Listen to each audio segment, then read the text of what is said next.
আসসালামু আলাইকুম প্রিয় দর্শক, আপনাদের সকলকে আমন্ত্রণ জানাচ্ছি মিডিয়ার কথা অনুষ্ঠানে।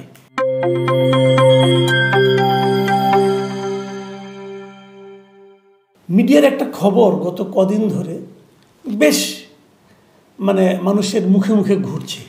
সেটা হলো বহুল প্রচারিত দৈনিক প্রথম আলো কি বিক্রি হয়ে যাচ্ছে। এই কথাটা নানা মুখে আলোচনায় আসছে, মানুষের মুখে তো কত কিছুই আসে, কিন্তু সেই জিনিসটা যখন, সেই বিষয়টা যখন একটা মিডিয়াতে আসে, একটা অনলাইন মিডিয়া বাংলা ইনসাইডার, সেটাতে এটা নিয়ে 3টা নিউজ হয়েছে। 15 তারিখে হয়েছে, 17 তারিখে হয়েছে এবং সেই সঙ্গে 21শে এপ্রিল হয়েছে। 3 দিন, মোটামুটি এক সপ্তাহের মধ্যে 3টা নিউজ হয়েছে, ঢাউস সাইজের 3টা নিউজ হয়েছে। এবং এই 3টাতে নানাভাবে নানা কথা বলা হয়েছে যে প্রথম আলো বিক্রি হয়ে যাচ্ছে। কারণ হিসাবে প্রথম নিউজটা ছিল এরকম যে ট্রান্সকমের বিরোধ, বিক্রি হচ্ছে প্রথম আলো। এই ছিল 15 তারিখের নিউজটা। সেখানে বলা হয়েছিল যে প্রথম আলোর ট্রান্সকমের মালিকানা নিয়ে একটা ঝামেলা আছে, তাদের 2 বোনের মধ্যে ঝগড়াঝাটি, এবং ছোট বোন যিনি আসলে মেজ বোন, তিনি বড় বোন এবং মার নামে এবং ভাগ্নের নামে মামলা করেছেন, জেলে গিয়েছে। এটা আমরা সবাই মোটামুটি জানি।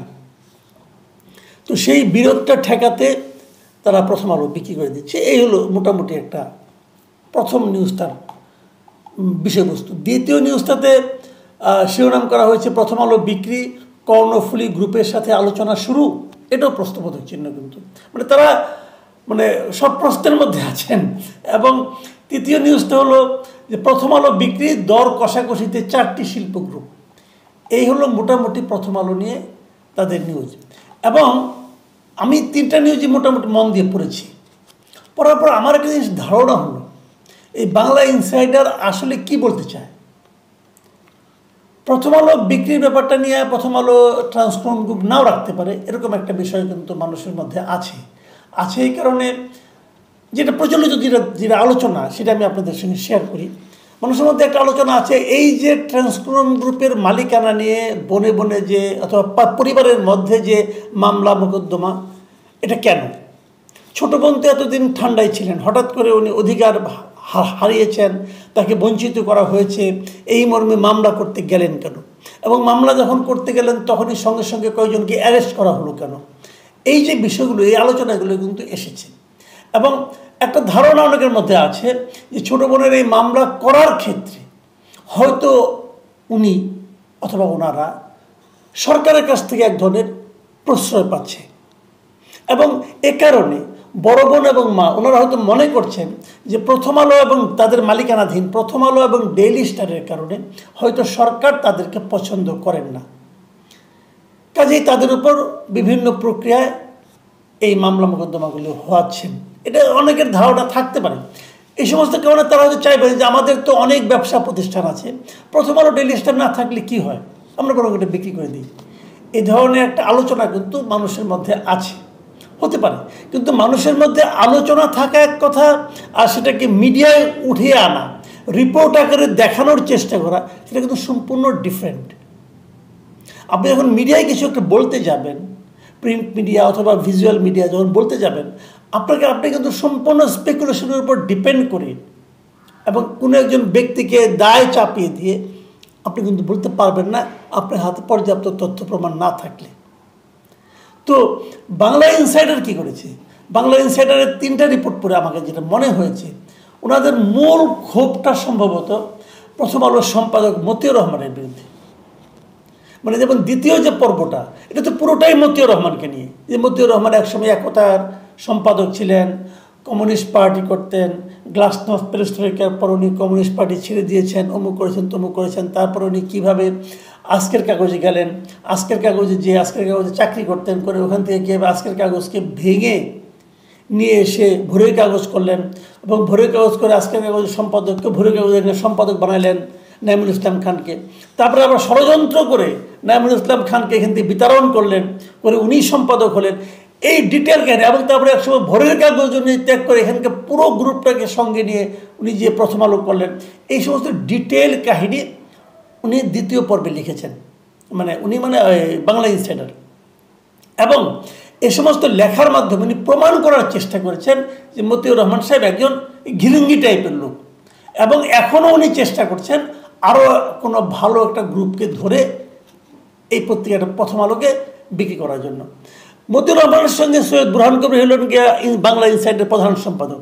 ওনার সঙ্গে পার্সোনালি কী ঝামেলা আছে আমি জানি না, কিন্তু আমার কাছে মনে হয়েছে এখানে একটা ব্যক্তিগত রেশারেশি অথবা পুরনো কোনো ক্ষোভ প্রশমনের জন্য বোধ করি বুরহান কবির সাহেব চেষ্টা করছেন।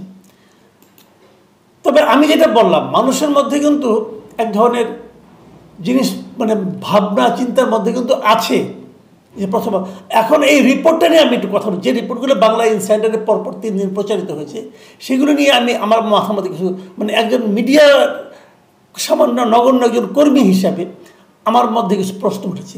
সেই প্রশ্নগুলো হলো এরকম, যেমন বাংলা ইনসাইডের 3টা ঢাউস লেখার মধ্যে কোথাও কোনো লেখাতেই কোনো সূত্র নাই, সোর্স নেই, ওনারা কার কাছে কে বলেছে ওনাকে, অথবা কোন প্রসঙ্গে কে কি মন্তব্য করেছে ওনারা সেটাও বলেন নাই।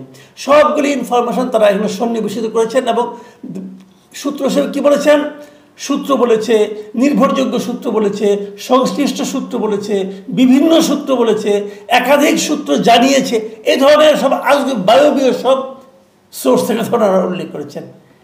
এটা আমার কাছে খুবই একটা মানে প্রচলিত আপনার এটা কী বলবো আমি মানে আমাদের সাংবাদিকতায় এগুলিকে খুবই প্রচলিত এবং হাস্যকর কতগুলি পদ্ধতি হিসাবে বিবেচনা করা হয়। হাস্যকর, কিন্তু তারপরে অনেক এগুলি করে থাকেন, যে এগুলি করলে পরে হয় কি রিপোর্টার গ্রহণযোগ্যতা থাকে না। এই লেখাগুলির দুর্বলতা হলো, আমি এটাকে যেন লেখাই বলি, রিপোর্টার বলছি না আমি, দুর্বলতা হলো কতগুলি প্রশ্ন মানুষের মধ্যে আসে যে প্রথম আলোকে তারা বেচবে কেন? প্রথম আলো তো একটা লাভজনক প্রতিষ্ঠান, কোনো ব্যবসায়ী কি তার লাভজনক প্রতিষ্ঠান বিক্রি করে? আচ্ছা, যদি পারিবারিক কারণেও বিক্রি করা হয় তাহলে তারা ডেইলি স্টার রাখবে কেন? ডেইলি স্টার বিক্রি করবে না কেন? ডেইলি স্টারও লাভজনক প্রতিষ্ঠান, তো ওইটা কেন বিক্রি করবে না? আবার যে কথাটা বললাম আমি, যে শুরুর থেকেই একজন ব্যক্তিকে আক্রমণ করার জন্য, মতিউর রহমানকে নিচু করে দেখানোর জন্য, মতিউর রহমান একজন ঘিরিঙ্গিবাজ, মতিউর রহমান ষড়যন্ত্রকারী, মতিউর রহমান দল ভাঙেন, অমুক করেন, পত্রিকা ভাঙেন, এইগুলি বলার জন্য আরেকটা মিডিয়া এতদূর নামবে কেন? এখানে কি ব্যক্তিগত কিছু আছে? বিরোধ যদি থাকে, আচ্ছা ধরলাম মতিউর রহমান ঘিরিঙ্গিবাজ, মতিউর রহমান খারাপ লোক, এই খারাপ লোকটা তো বাংলাদেশের সবচেয়ে সফল পত্রিকাটা গড়ে তুলেছেন, কোনো সন্দেহ নাই। প্রথম আলোর আজকের এই অবস্থার পেছনে সবচেয়ে বেশি ভূমিকা রেখেছেন মতিউর রহমান নিজে। তাহলে মানে এরকম একজন সফল লোককে নিচু করে দেখানোর মধ্যে কি থাকতে পারে? নাকি কিছু লোক সবসময় থাকে যারা নাকি অন্যকে ছোট করে দেখে একজনের বিকৃত আনন্দ পায়? তাও কিন্তু হতে পারে।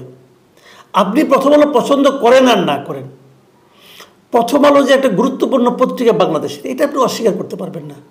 আপনি মতিউর রহমানকে পছন্দ করেন আর না করেন, বাংলাদেশের ইতিহাসে যখন সংবাদপত্র ইতিহাস লেখা হবে, ওনাকে বাদ দিয়ে আপনি সংবাদপত্র ইতিহাস লিখতে পারবেন না।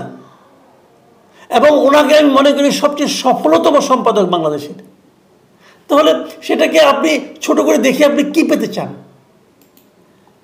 এই যে বিষয়গুলো, এগুলো আসলে আমি মনে করি সৎ সাংবাদিকতা নয়। তবে যে কথাটা বলে শেষ করব, প্রথম আলো কিন্তু বিক্রি হতেই পারে। হতে পারে কেন?